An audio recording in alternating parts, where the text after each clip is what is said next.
Maximum সময় আমরা বলে থাকি আমরা আগে আমাদের নিজেদেরকে ভালোবাসি, তারপর অন্য কাউকে ভালোবাসি। আচ্ছা, শেষ কবে আয়নায় দাঁড়িয়ে বলেছেন আপনি নিজেকে সুন্দর?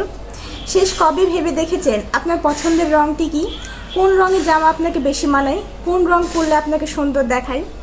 চোখে একটু কাজল দিলে আপনাকে সুন্দর দেখায়, নাকি চোখে লেপ্টে দেওয়া কাজলের ভয়ে চোখে কাজল দেওয়াটাই বন্ধ করে দিয়েছেন? কিংবা কখনো কি এটা ভেবে দেখেছেন এই বইটা পড়তে আমার ভীষণ ভালো লাগতো, এই বইটা পড়লে হয়তো বা আমি সে আগের জগতে যেতে পারবো, আগে সে পুরনো স্মৃতিগুলো মনে পড়বে? এবং ছোট ছোট অনেক বিষয় রয়েছে। বা ধরতে পারেন যে আপনি নিজেকে কখনো কি একটা ফুল গিফট করেছেন, আশায় রয়েছেন কেউ আপনাকে জীবন দশায় কখনো কেউ ফুলই দেয়নি, কিন্তু আপনি আপনার নিজেকে দিয়েছেন। আগে নিজেকে ভালোবাসুন, নিজের প্রতি আগে এফোর্ট দিন, নিজেকে আগে ভালোবেসে দেখুন, দেখবেন পৃথিবীটা অনেক সুন্দর, পৃথিবী রঙিন, পৃথিবীর সমস্ত প্রকৃতিগুলো মনে হবে ঢেলে সাজিয়েছি শুধুমাত্র আপনার জন্য। আগে নিজেকে একবার ভেবে দেখুন তো।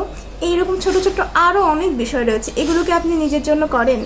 নিজের জন্য যখন করবেন তখন এমনিতে অটোমেটিক্যালি আপনার আশেপাশের মানুষগুলোর জন্য করতে পারবেন, আপনার ভাইবটাই চেঞ্জ হয়ে যাবে। সো নিজের ক্ষেত্রে আগে প্রশ্ন করুন আপনার আসলে পছন্দের কালার, ভালো লাগার সময়, কোন জিনিসটা কোন দিনটা আপনার ভালো লাগে, এগুলো নিজেকে প্রশ্ন করুন, দেখুন আপনি উত্তর দিতে পারেন কি না।